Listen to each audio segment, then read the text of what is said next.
আজই ডাউনলোড করুন আর এনজয় করুন আপনার পছন্দের শো।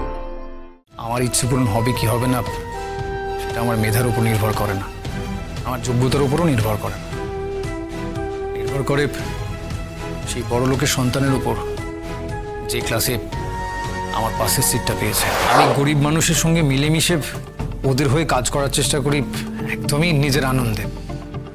গ্রামের না খেতে পাওয়া বাচ্চাদের বেসিক লেখাপড়া, হাইজিন, ফার্স্ট এইড, অনর্বর বনভূমি খরা, আবার ধরুন বন্যাপীড়িত অঞ্চলে কেউ যদি না খেতে পেয়ে মরে তার নিজের খাবারটুকু জোগাড় করার মতো যা যা স্কিল আছে সেগুলো বিল্ডিং করার চেষ্টা করি, এই আর কি। মোদ্দা কথা বলতে পারেন খাবার জোগাড় করার চেষ্টা করি। বাহ, অতি উচ্চ ভাবনা। তাই এগুলো আপনি কিভাবে করেন? নিজের তো কোনো রোজগার নেই, তাহলে আপনার কাজের সোর্স অফ ফান্ড কি? এসব কাজে তো অনেক টাকা লাগে, আর উৎস কি? নল।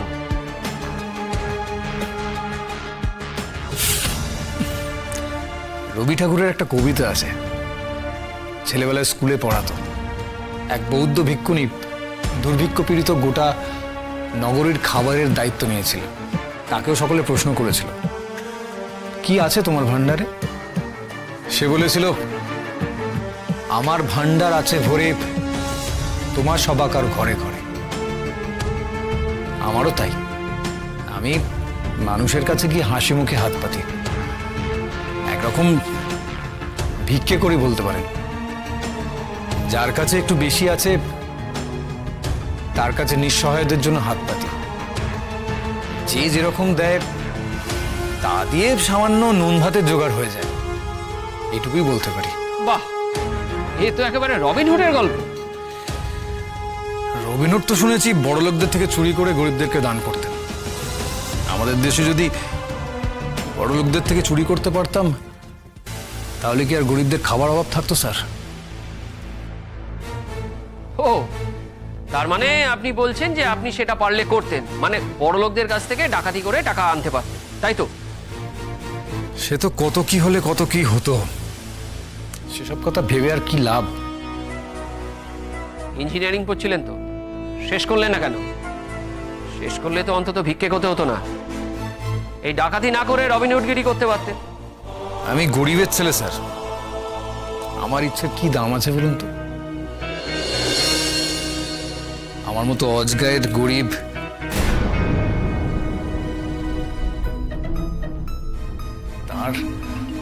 তার চোখে ইঞ্জিনিয়ার হওয়ার স্বপ্ন থাকলেই যে সেটা পূরণ হবে তার কোনো মানে নেই স্যার। তার মেধা থাকতে পারে, তার যোগ্যতাও থাকতে পারে, কিন্তু সামাজিক কৌলীন্য তো তার নেই।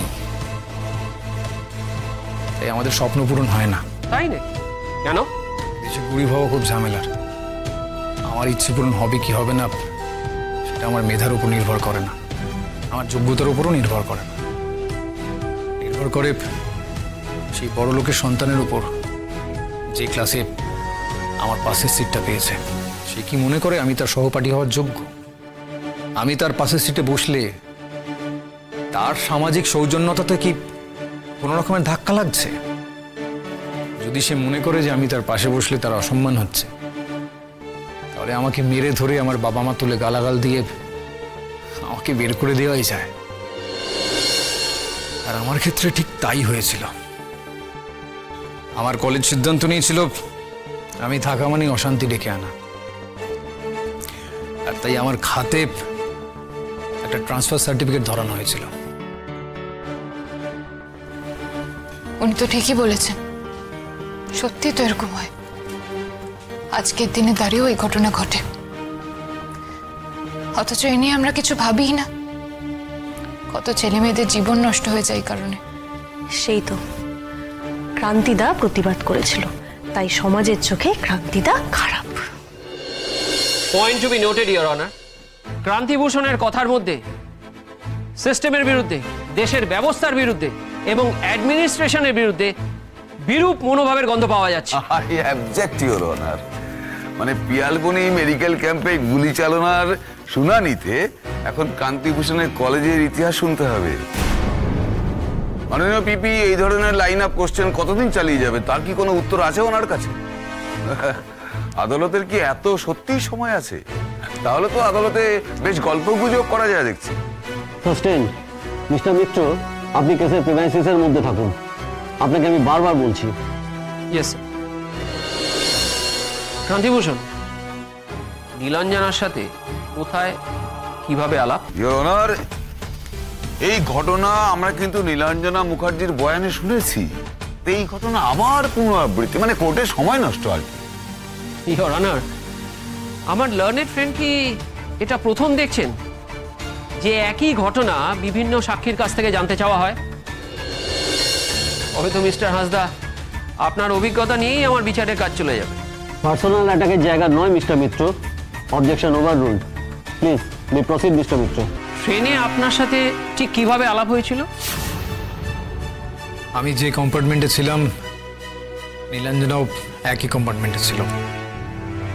আমি দেখি যে ও দরজার কাছে একদম ঝুঁকে দাঁড়িয়ে আছে। তো আমি কাছে গিয়ে বললাম যে মরার অন্য আরো অনেক উপায় আছে, সেগুলো ট্রাই করতে পারেন। উনি বোধহয় মেন্টালি খুব ডিস্টার্বড অবস্থায় ছিলেন। হঠাৎ করে কাঁদতে শুরু করে দিলেন। আমি জিজ্ঞেস করি যে কি ব্যাপার, কি হয়েছে, আপনি কাঁদছেন কেন? উনি বললেন ওনার কেউ নেই, ওনার কোথাও যাওয়ার জায়গাও নেই। আমি ভাবলাম যে হয়তো একা একাই কাজ করতে হয়, তো আমার আরেকজন সঙ্গী হলে আমার কাজের পরিধি বাড়ে, আরো বেশি কাজ করতে পারবো। সেই ভেবেই ওকে বললাম যে আমার সঙ্গে কাজ করবে কিনা। তো ও রাজি হয়ে গেল। ব্যাস, এটাই আমাদের প্রথম দেখা হওয়ার গল্প। বাহ, চমৎকার! এটা তো একটা খাজা সিনেমার গল্প হয়ে গেল। এরকম গল্প শুনিনি, এটা বলতেই হবে। জীবনটাই তো একটা বাজে গল্প স্যার। আপনি বিশ্বাস না করলেও নিরন্তর সেটাই ঘটে চলেছে। এই যেমন ধরুন, আমাকে অদ্ভুত কেসের জন্য আদালতে তোলা, পুলিশের আমাকে আর নীলাঞ্জনাকে গ্রেপ্তার করা, সবই তো। আপনাকে যা জিজ্ঞাসা করা হচ্ছে শুধুমাত্র তার উত্তর দিন। সত্যি গল্পটা বলুন সবাইকে। আপনারা সেদিন গয়না দোকানে ডাকাতি করতে গেছিলেন এবং সেখানেই নীলাঞ্জনাকে কিডন্যাপ করেন, আর তারপরে আপনাদের দলে ভিড়িয়ে নেন। ইওর অনার, আমার লার্নেড ফ্রেন্ড ওই পিয়ালবনির কেস ছেড়ে কেন বারবার গয়নার দোকানে ঢুকে পড়ছেন আমি জানি না। নিজেই কিন্তু বলেছেন যে গয়নার দোকানের ডাকাতি কেসের এখনো কোনো তদন্তই শেষ হয়নি। তাহলে বারবার ওখানে ফিরে যাওয়ার কি রহস্য? ওই কেসের সঙ্গে এই ঘটনার কোনো রকম যোগসূত্র কিন্তু এখনো অবধি খুঁজে পাওয়া যায়নি। I am very sorry to see prosecution এই কেসের জন্য প্রস্তুত নয়। অনর্থক সময় নষ্ট করছেন শুনানির শুরু থেকে। একটি কোনো প্রমাণ, একটি কোনো সাক্ষী আদালতের সামনে দাখিল করতে পারেননি এখনো পর্যন্ত। এনিওয়ে, এই কেসে ইনভেস্টিগেটিং অফিসারকে কোর্টে আছেন তিনি? Yes sir.